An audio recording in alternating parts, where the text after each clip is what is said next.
Matthew chapter 15. Matthew chapter 15, page 16. In verse 14, let them alone.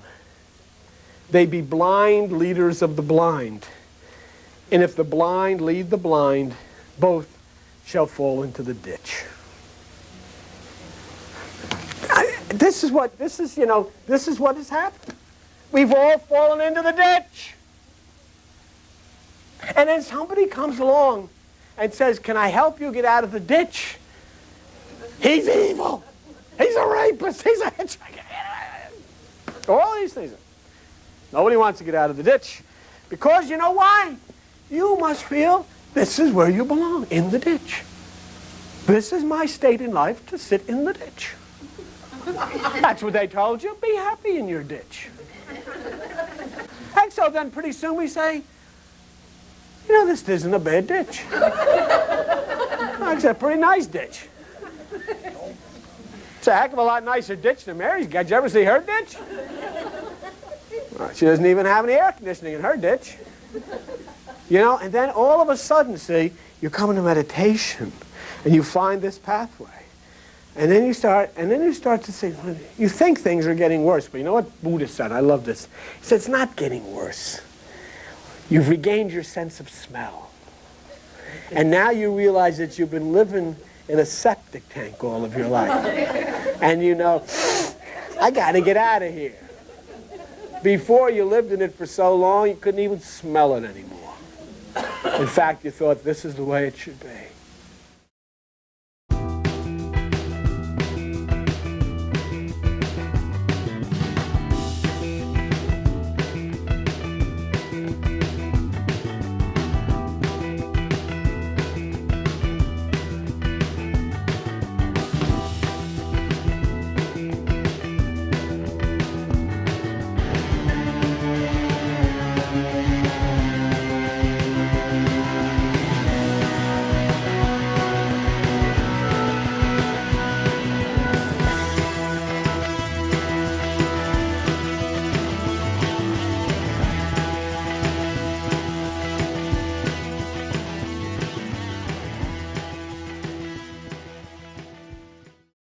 Out of these troubled times, our fifth objective, a new world order can emerge, a new era, freer from the threat of terror, stronger in the pursuit of justice, and more secure in the quest for peace.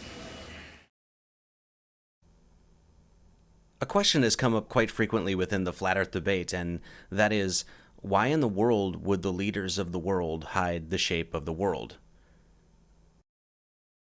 The Flat Earth discussion has caught the internet by storm, and an exponentially growing number of people are starting to adopt, with absolute conviction, the geocentric, flat, stationary model of our Earth.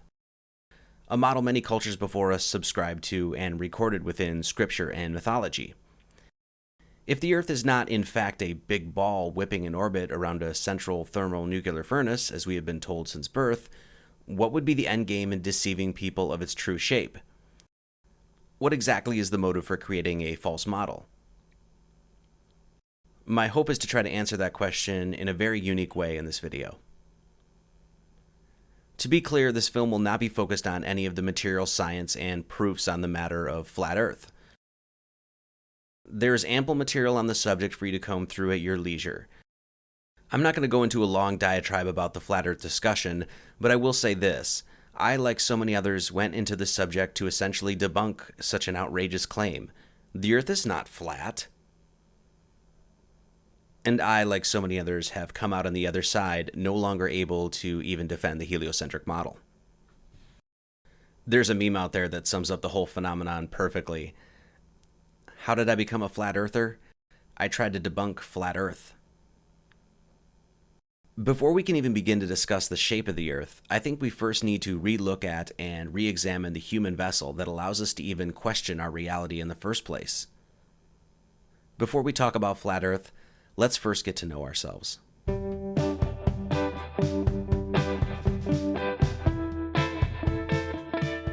Though the flat earth discussion is a gravely important topic, we must not be remiss in solidifying and positively coming to know the importance of the human being, regardless of the shape of the construct in which we live.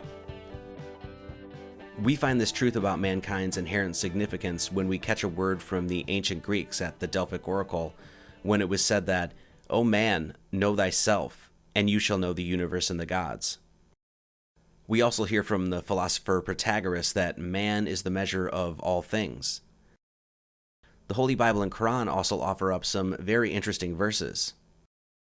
The Holy Quran says, "And when I have proportioned him and breathed into him of my created soul, then fall down to him in prostration."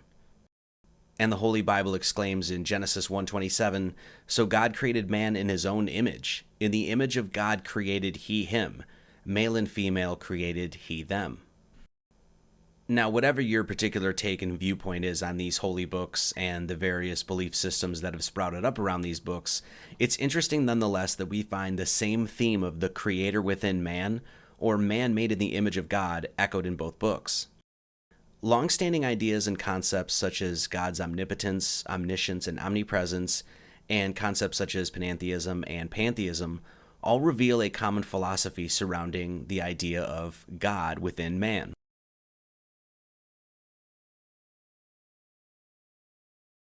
Put simply, if God has created everything, then in order for continuity to even exist, the Creator cannot stand aside the creation. It must interweave itself within every single aspect of it. Monotheism is the idea that God is one, with mono meaning singular or one, and theism being the study of God, leading to the understanding that God is one, or there is indeed one God. Now, monotheism simply means, when you strip away all the baggage surrounding the organized religion's take on the matter, that is, monotheism basically means that no matter how many divisions and fragments there are in creation, ultimately the living universe is one singular being.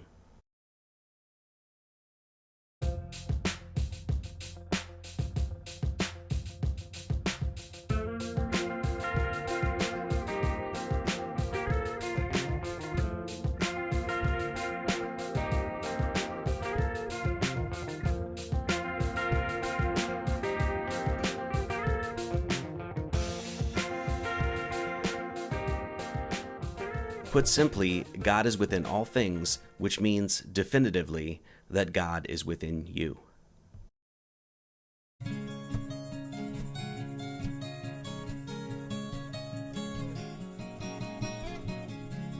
So how do we get to know ourselves and come to understand our deep connection to the world around us? Well, the best way I have come to understand man's connection to his world is through the language that the cosmos gave us to understand it: mathematics. Mathematics is the one language that is, without question, universal to all peoples and is the one medium that is shared cross-culturally, irrespective of time, geographic location, or cultural differences.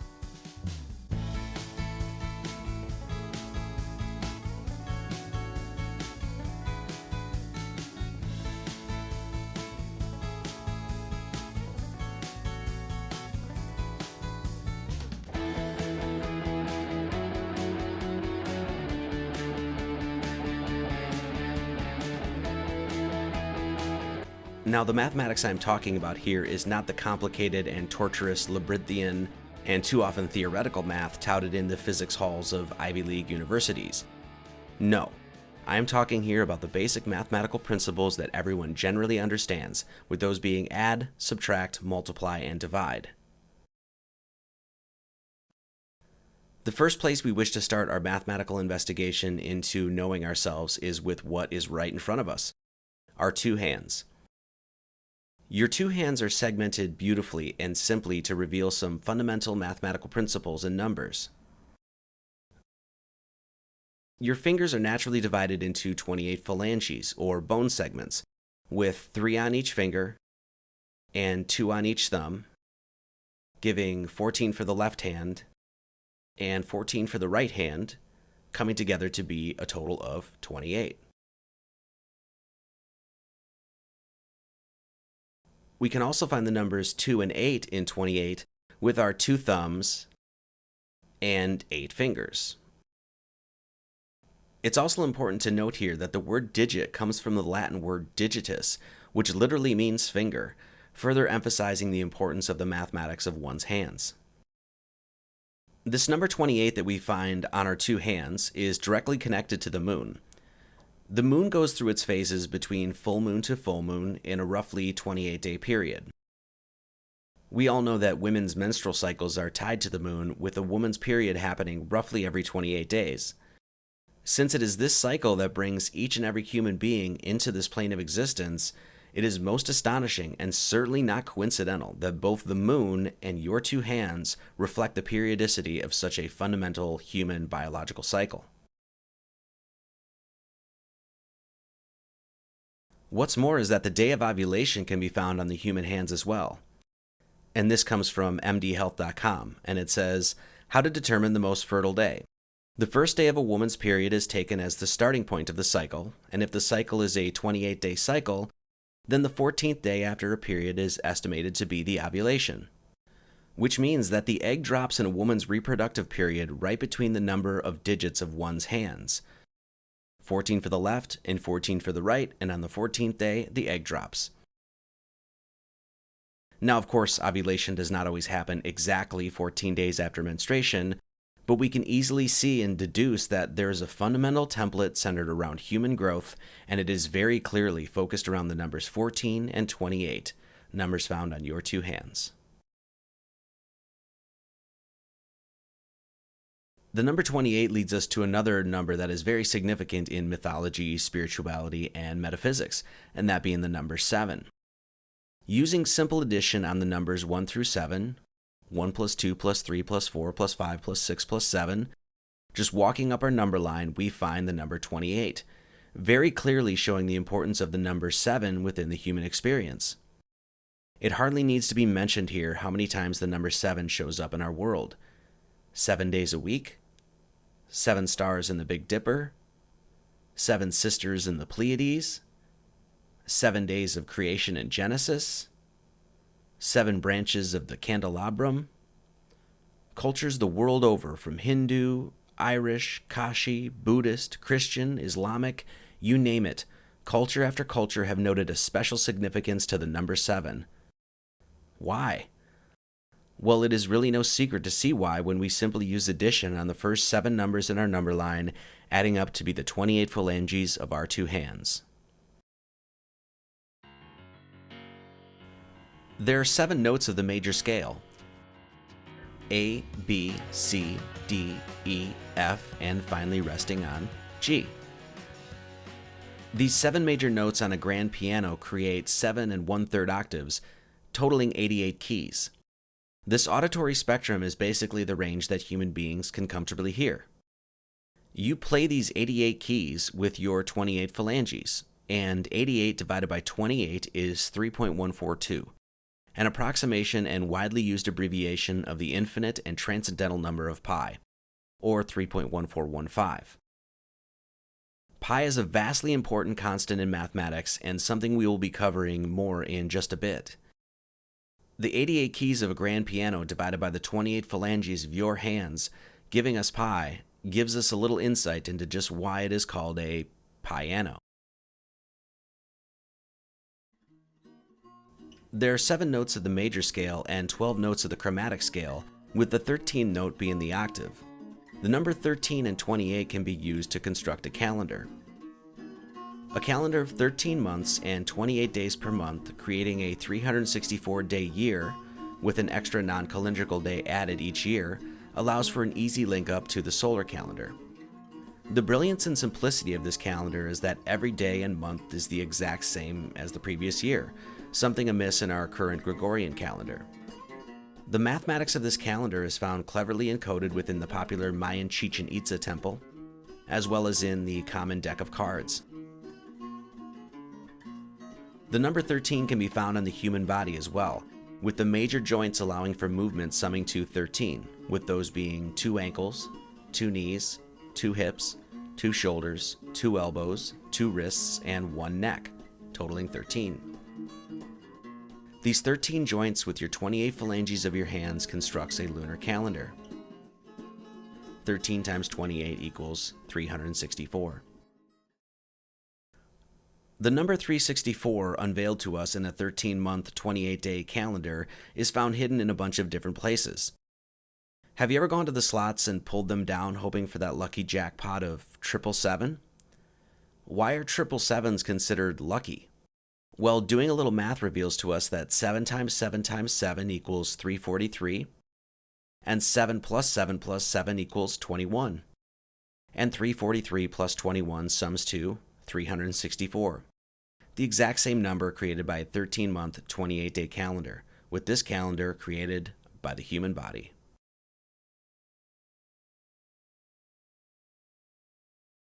But it doesn't end there. The human baby is born with 20 baby teeth, and the adult set of teeth number 32, which means that your 20 baby teeth and your 32 adult teeth sum to 52, which is the number of weeks in the year. How about this one? Each human foot has 26 bones, which means that when you have both feet planted firmly to the ground, there are 52 bones that allow you to walk on this Mother Earth. Once again, equivalent to the number of weeks in the year, with 7 times 52 equaling 364. Please note before we move on, this is not some mathematical tomfoolery we are dealing with here. These are fundamental numbers within calculable cycles of the heavens found on major anatomical natural divisions of the human temple.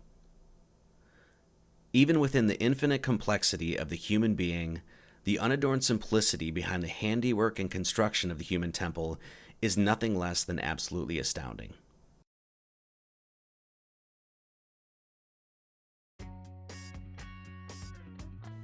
So what does all this mean?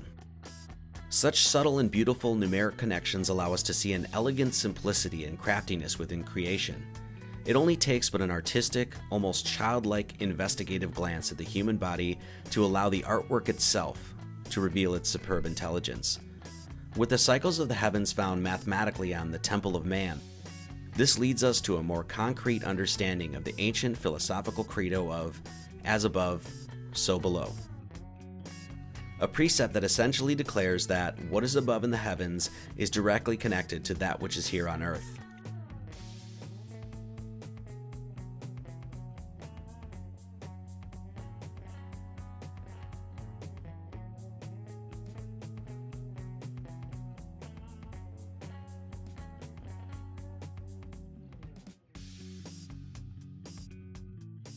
If God is within everything and is within man, as many of these mystical teachings have asserted, then which God is man to subscribe to? Throughout many different epochs, from numerous different cultures, and from many different religions, we have been gifted with, or cursed with, depending on your viewpoint, various different spiritual texts. A few we have here are the Zohar, the Upanishads, the Holy Bible, the Holy Quran. With all of these books to choose from, which book is the correct book? Which text is the true written word of God? It would be blasphemy to suggest that we could describe the Creator in human terms. Why? I mean, if he created us, why wouldn't he appear to us as one of us? What mankind needs to recognize and come to understand is that, first and foremost, none of these texts, not a single one of them, could have been written without the hands of man. In other words, whatever supposed spiritual revelation or message that may have been handed down from God himself first had to pass through the heart, soul, and mind of man.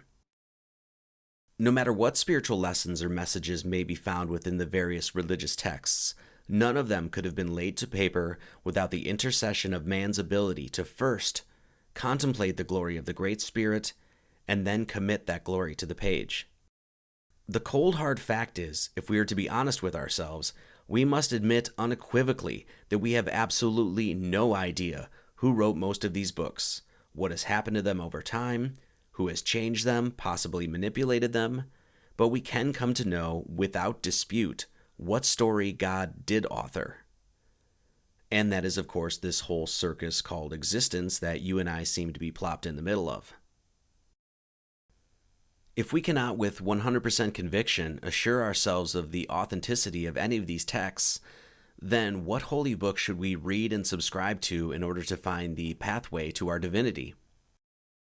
Well, accordingly, we should be reading intimately the one that we know for a fact that the Creator wrote himself, and that is the holy book of nature and the doctrine of flesh and spirit called the human temple.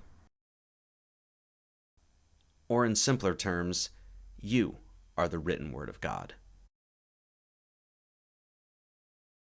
And just like a book, your right cover and your left cover are held together by a spine.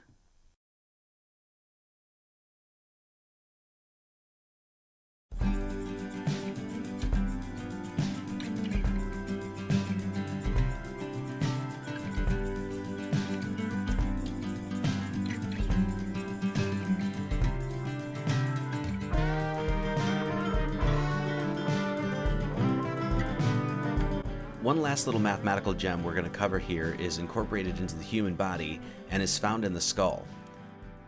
The skull is composed of 22 bones. 14 make up the facial bones, and the remaining 8 compose the cap. These 22 bones ultimately create 7 orifices: 2 eyes, 2 ears, 2 nostrils, and 1 mouth. 22 bones of the skull divided by 7 orifices is once again 3.142, an approximation of the number pi.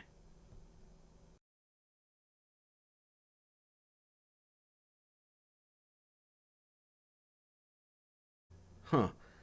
Pi is encoded in your skull, huh? It makes you wonder if one of those Yale secret societies so popular with conspiracy theorists are aware of such information. I'll let you be the judge of that. So we found pi twice now, once in our heads and once in our hands playing the piano. What is pi and why is it so important? Pi is simply the ratio of a circle's circumference to its diameter, and pi is considered an infinite, transcendental, and irrational number. Pi is a cornerstone and constant within mathematics, and most branches from trigonometry to engineering utilize this number heavily. Pi, in my humble opinion, is a great mystery and seems to pop up again and again in the most unusual and interesting of places. And one of these places that pi shows its face, as we will come to find, is within the English alphabet. For those of you that are unfamiliar with the work I do, I study and teach, amongst many other topics, an artistic science called Gematria, especially with its regards to the English alphabet. There are numerous videos, blogs, books, interviews, and the like in which I explain, through a number of various different avenues and phenomenon, the truly awesome ways in which this science can help unveil a richness and beauty within the numbers, letter symbols, and words we use to collectively create our reality. For brevity's sake, we're going to go over the number-to-letter correlation and cipher for the English alphabet very quickly here, but please know that there is a plethora, endless hours of material to comb through about this subject. The 26 letters of our English alphabet can be broken up into 2 blocks of 13 letters, making the G and T on both sides central within each block. By utilizing the number 7, we can walk up and assign numbers to the first 7 letters of both sides of our alphabet. AN is 1, BO is 2, CP is 3, DQ is 4, ER is 5, FS is 6, and GT is 7. Now, instead of ascending up to 8, 9, 10, etc., let us descend from 7 back down to 1, giving us HU is 6, IV is 5, JW is 4, KX is 3, LY is 2, and MZ is 1. And so, using the holy number 7 as a central pillar, utilizing cosmological constants such as beauty, simplicity, elegance, and symmetry on our alphabet, we find the following cipher. Using this cipher on the word 7, the very number we focused on to create the cipher in the first place, we find that the word 7 gives us the numbers 65551, which when added together sums to 22, and 22 divided by the word 7 is 3.142, or pi, once again.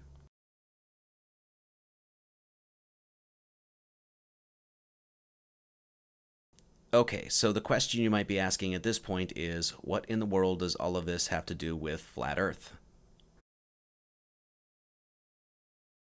We have before us the opportunity to forge for ourselves and for future generations a new world order, a world where the rule of law, not the law of the jungle, governs the conduct of nations. When we are successful, and we will be, we have a real chance at this new world order, an order in which a credible United Nations can use its peacekeeping role to fulfill the promise and vision of the UN's founders. This is the main insignia or symbol for the United Nations. The United Nations is composed of the most powerful and prominent governments of the world and is one of the places, out of many, where some of the most powerful people of the world gather to discuss the future of our Mother Earth and the peoples of this plane. The overview of the United Nations is most interesting, and their description makes it clear the aims, goals, and overarching authority claimed by this organization. And this comes directly from the United Nations website.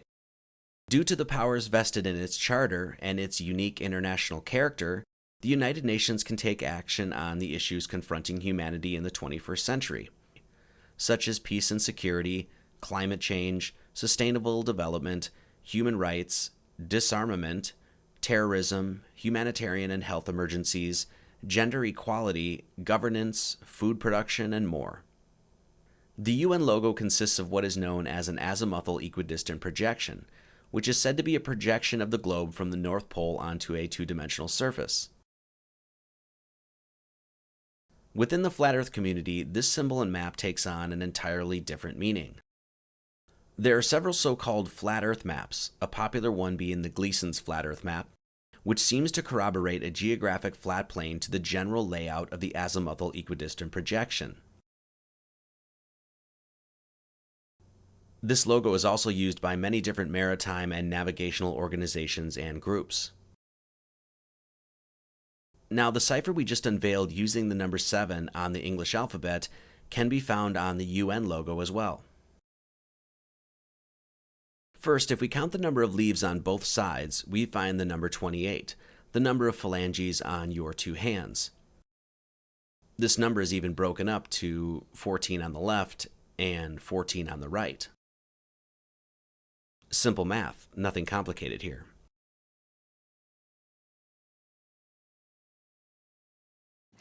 Now I'm going to test you numerology skills by asking you to think about the magic 7.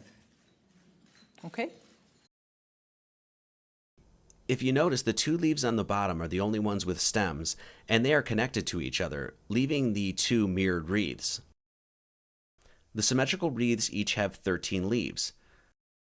The wreath on the left has 6 pointing out and 6 pointing in, with 1 pointing up, and the wreath on the right has the same. The pattern of the leaves fits perfectly the number pattern of the number-to-letter correlation of the English alphabet that we just unveiled. Here are the letters, and here are the numbers associated to those letters. Now, if you think this is all hogwash and horse apples, and that your humble narrator here is just cherry-picking information and assigning meaning where none exists, I would advise you to take caution in such a line of thinking. There are numerous other symbols, games, and phenomenon that may be used to uncover this cipher. The chromatic music scale, dice, the emblem of Israel,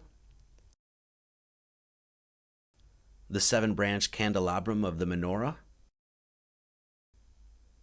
the Ouija board, the Hebraic tetragrammaton, and even the Freemasonic square and compasses can all be used to find this very particular number-to-letter correlation. I encourage you to explore the many ways in which this cipher can be constructed. It is very important to note the ubiquity of symbolism use across the world. I am assuming none of you, like me, ended up taking Symbolism 101 in high school or college because, well, they just don't teach that kind of stuff in the world of academia. Symbolism is one of the most fascinating subjects I have ever had the pleasure of studying. The beautiful thing about the study of symbolism is you don't need a teacher to study it, because the symbol itself is the teacher. To study a symbol and therefore attain an understanding of how powerful the doctrine of symbolism plays out in our world simply requires one to ask the symbol itself for its meaning. An example. Why is it that universally an owl is considered wise? Heck, even a group of owls is called a parliament. Well, to understand the symbolism of the owl, all we have to do is ask the owl itself, and it will tell us through its own unique attributes and qualities. Why are owls considered wise? Well, for starters, they can see at night, with night being symbolic of the mysterious nature of the unknown and the darkness of ignorance. Owls have enormous forward-facing eyes, and they can turn their heads a whopping 270 degrees, which means that, from the right starting point, owls have the ability to perceive 360 degrees of their world. The 270 degrees that they can rotate their heads is also a beautiful numeric corollary to the 270 days generally given for human gestation, or 9 months, which is further interesting since the owl has been well known to be a symbol of fertility. Understanding symbolism may give us a deeper insight into why the owl is used so frequently and prominently in folklore, myth, and within secret gatherings of very powerful and very influential people in our world.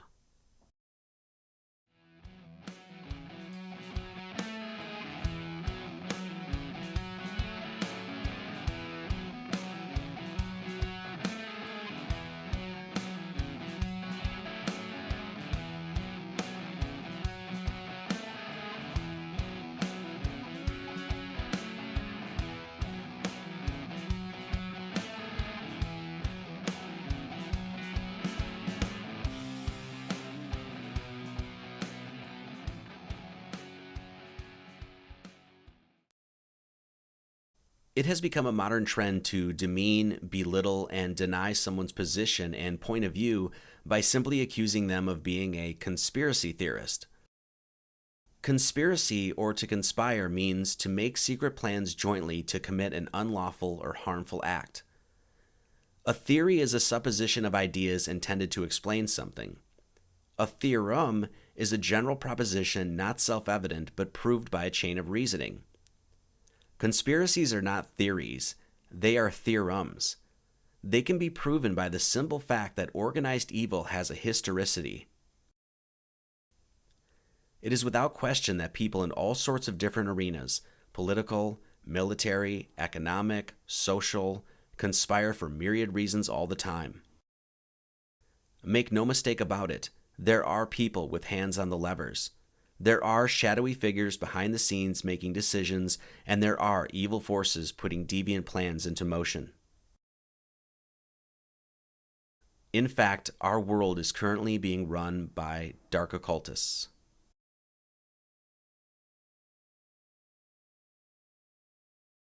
As most of us know, the word occult basically just means to hide, and comes from the Latin occultus, meaning hidden, concealed, or secret. So if occult means hidden, what are these dark occultists ultimately hiding? Well, let us try to answer that question with the synchronistic power of mathematics and symbolism. If you notice, there are 33 sections segmenting the AE or flat Earth map on the UN symbol.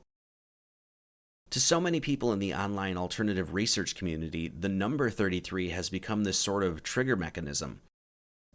I use the number 33 in my website, and I don't know how many times I've been accused of, Marty Leeds 33, are you kidding me? You must be part of the Illuminati or a devil-worshipping Freemason or something.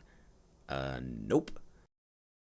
Sorry to disappoint you, but I do not belong to any secret society or religious group, nor do I subscribe to any specific ideology or spiritual practice.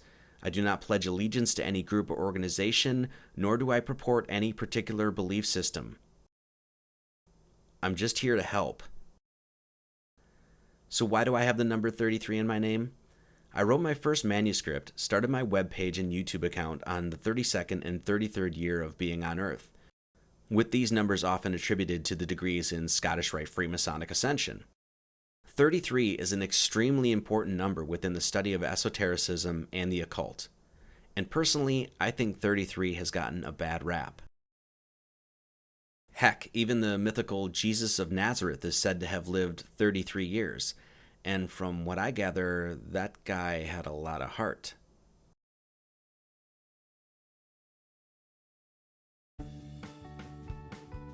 Assigning some malicious quality to a singular number is rather childish and silly. The fact that humanity has aversions to particular numbers shows exactly how numbers and language are used to brainwash masses of people. How is it that a simple number can strike fear and paranoia into the hearts of many?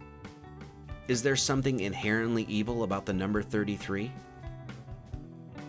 How about the unlucky number 13? There's even a psychological malady called triskaidekaphobia about this number. Personally, I think 13 has a lovely geometry, and let's not forget that the number 13 is also a key number that we use to decode the mathematics of the English alphabet. I often like to note that Jesus had 12 disciples and Muhammad had 12 imams, which means Jesus and his troop and Muhammad and his gang rolled in a company of 13 dudes. How about the number 666, the number of the beast? Or how about 333, the mythical witching hour? Are we to be so inane to believe that these numbers are somehow intrinsically evil? Or is it possible that we have been convinced through years of programming that these things are fundamentally evil? Could it be that just maybe numbers such as 13, 666, and 33 are keys to unlocking the mathematical and geometric language of the Creator? The number 33 is found all over the Bible, with King David, the father of Solomon, ruling for 33 years, and Jacob having 33 children. 33 is the temperature at which water boils in the Fahrenheit system, a distinction made by Mr. Gravity himself, Isaac Newton, and 33 is counted as the number of deities in the Vedic religion. What is going on with this number?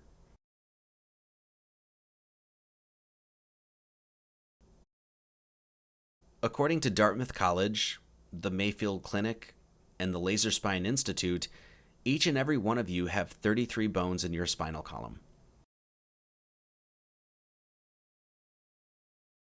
Most people are familiar with the mystical raising of the Kundalini serpentine energy up one's spine in meditative practice, and the metaphysical chakra system aligned with the spinal column is the focus of many spiritual practices, and even the modern-day symbol of medicine is well known to be a symbolic attribution to the chakra system and the spinal column.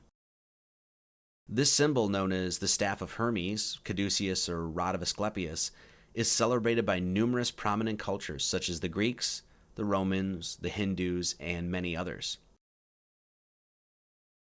So, in other words, the very symbol of health and spiritual ascension points directly to the number 33. And funny enough, spinal column in English Gematria equals 33. What is so often misunderstood about the occult is what the occult even is.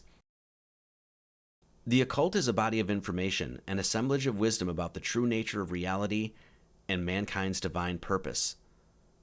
One of the great occult understandings about this world is the recognition that you live in a dimension where both good and evil flourish, and, as the Holy Bible symbolically encodes, how these two opposing forces even grow from the same tree.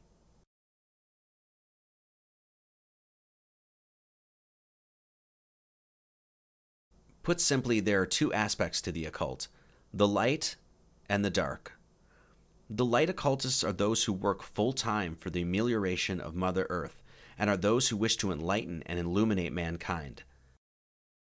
The professors of the dark arts are those whose sole intention is to hide and steal this very same light.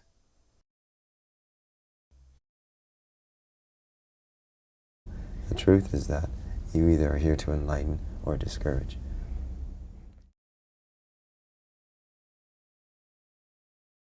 The School of Hogwarts from the popular Harry Potter book and movie series is an exemplary example of this concept. The School of Hogwarts is simply a school of magic, a school of occultism, if you will. And within that school, you have a protagonist, Harry Potter, and an antagonist, Draco Malfoy. You have the light and the dark. Harry, who fights ultimately for good, and Draco, the shadowy, more sinister figure.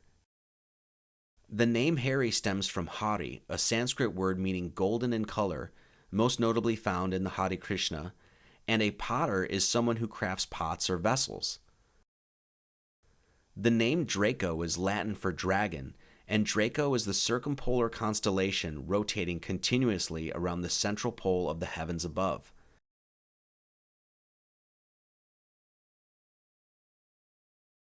The prefix mal generally means unpleasant and is found in such words as malicious, malfunction, and malevolent.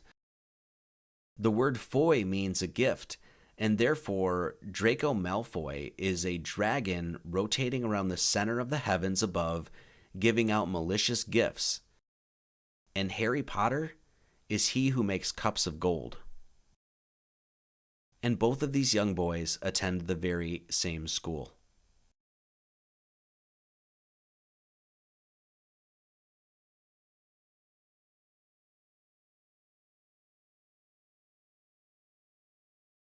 I have come to find through my own unencumbered studies of number and symbol that if a particular number or symbol's character is considered fundamentally evil in today's society, it is likely only given such a distinction in order to hide the true power and connectivity behind it. With the 28 leaves recognized as the 28 phalanges of the human hands, the number 33 recognized as the 33 bones of the spinal column, and the presentation of a flat Earth map within the UN logo, we might presuppose a very dark directive set forth by the United Nations. And that is, deceive the whole of mankind about the nature of their divinity.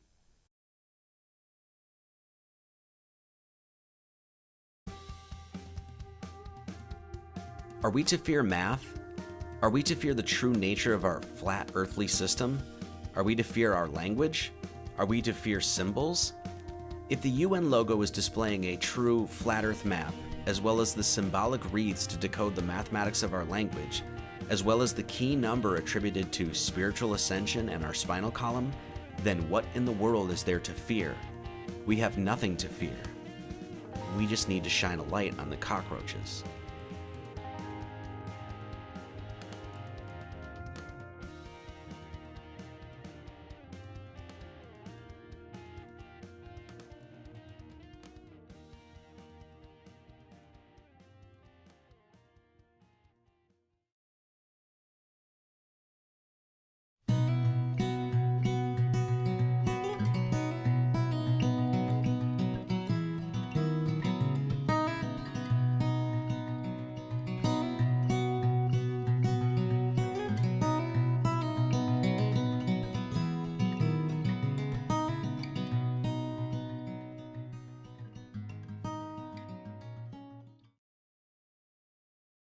The powerful and sadistic of this world have duped humanity. They have perverted science to hide the true shape of the earth, perverted religion to possess and misguide the masses. They have sold a prepackaged sack of lies deemed history, corrupted the secret orders intending to be custodians of light, destroyed the ways of the old world, buried the traditions, led inquisitions against purity and truth, indoctrinated the minds of youth by manipulating the educational system, poisoned the earth, poisoned the food, poisoned the sky, poisoned the water supply. Why? Why? Why? Why do they continue to do this? What lunacy, what insanity, what psychopathic drive do they have? What indeed is their endgame? Existence, at least as far as the drama of mankind is solely concerned, retains its chief functionality as the place where the essence of the Creator is continually regenerated into material form, expressly to undergo the process of karmic amendment. This karmic amendment ultimately leads to a reunification with the Creator, and it is this process that those intoxicated with power are gunning for control of. And we, the people of this earth, cannot allow this to happen any longer.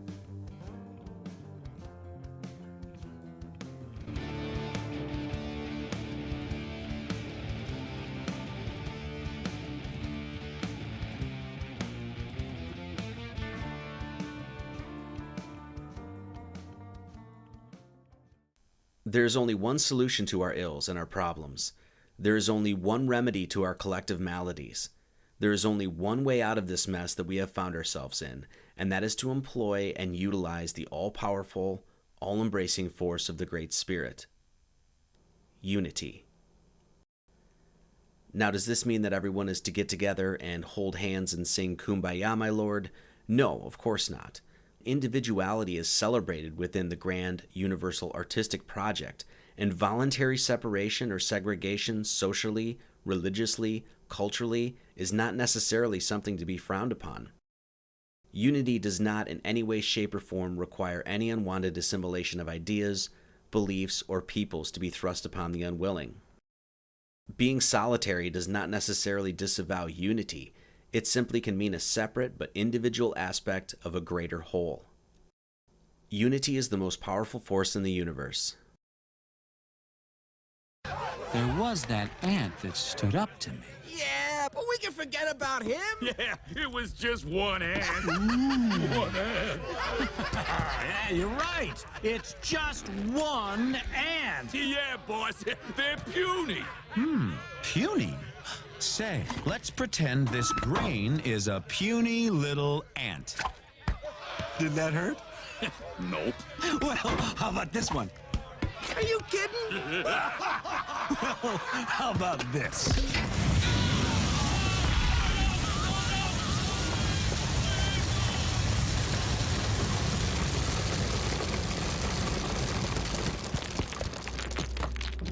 You let one ant stand up to us, then they all might stand up. Those puny little ants outnumber us 100 to 1. And if they ever figure that out, there goes our way of life. It's not about food. It's about keeping those ants in line. If mankind is to overcome the ordeal we have found ourselves, continually immersed in a cascade of lies and corruption, then we must be willing to act in unity, live in harmony with Mother Nature, respect and obey natural law, coexist regardless of our differences, take responsibility for ourselves, and uphold the highest of moral standards. In fact, we the people of this earth must create a new world order. What the hell did you just say? Now, let's be clear here. The New World Order that I'm speaking about isn't the one we know these jackwagons are dreaming up. No thank you.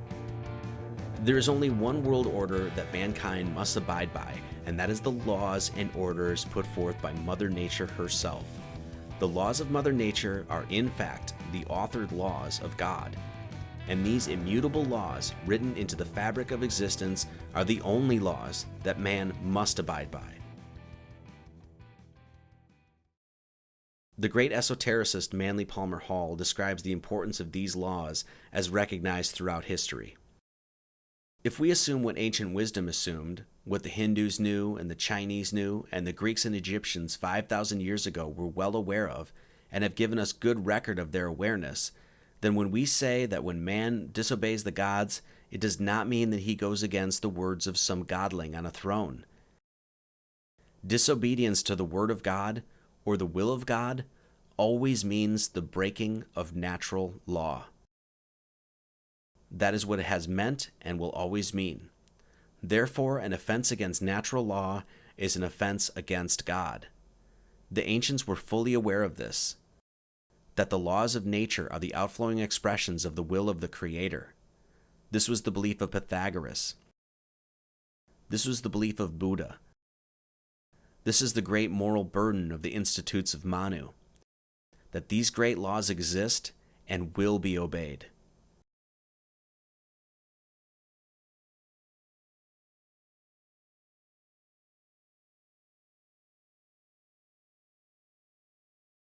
It is these natural laws that George H.W. Bush was disparaging when he deemed them the laws of the jungle. In replacement of these God-granted laws will be laws dreamed up by men who consciously decide to subvert the commandments of the Creator. The etymology of the word government has been well established, with govern meaning to control or steer, and ment derived from the Latin meaning mind. Therefore, a direct etymological deconstruction of the word government yields us the term mind control. It is thus no fault of reason or logic to deem the entirety of government to be, by very definition, a psyops, or a psychological operation. There is only one true authoritative force that man must abide by, and that is found within the natural forces that govern this world. This absolute truth has been no secret to countless native and aboriginal tribes across this sacred earth. Man has erringly created an organized pseudo-authority, has granted them powers to enforce laws imagined and manifested out of thin air, and allows this organization to engage in the highest acts of violence to enforce these contrived, unnatural laws. These laws exist nowhere within the wind that blows, the trees that stretch up to the heavens, the animals that roam, the rivers that meander, and the mountains that tower above. Man cannot create laws that do not exist within the natural order. This power he dreams up, and by dreaming it up has created a nightmare in his waking world. When man creates false laws, he does the first injustice to himself and his world by breaking the laws of the Great Spirit.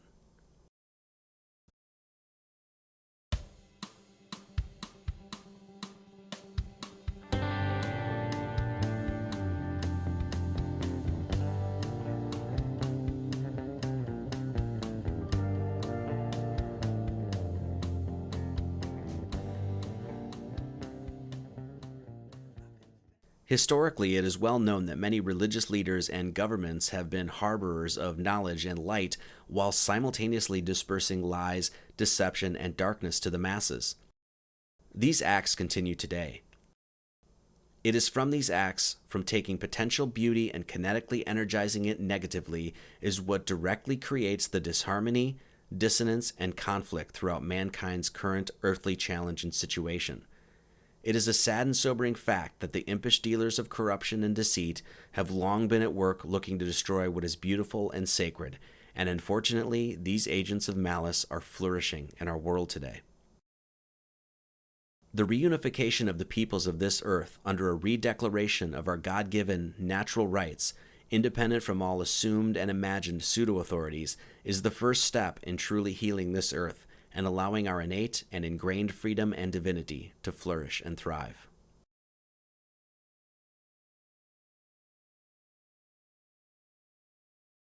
In the mystical tradition, it is well understood that the world in which we currently inhabit is one built off of the governing principle of reflection. Man in his elevated consciousness not only has the ability to reflect on the living world, navigating through its space three-dimensionally, but he is also given the gift to reflect contemplatively on that reflection. The symmetry and mirroring of our world gives us indications as to our role here, and even our language expresses these clues quite sublimely. To live is to experience evil. The lower dimension of the earthly, material experience is one steeped in the illusory separation from Source and the all-embracing love and wholeness of the Great Spirit. In the higher, heavenly dimensions, the evils of this world, with those being such things as ignorance, jealousy, hatred, greed, and bigotry, just simply do not exist. These weighty and burdensome egoic trials only exist here on earth, and this fact alone presents man a great insight about the path of his spiritual work and further clarifies his greatest challenge. If you have lived, you have experienced, witnessed, and been privy to the works of the devil. Understanding this allows your purpose, quest, and goal to become crystalline clear. Fully live your life. Destroy the evil in your world. Find the devilish dragon keeping you from your center, and cut its damned head off. Much love to all.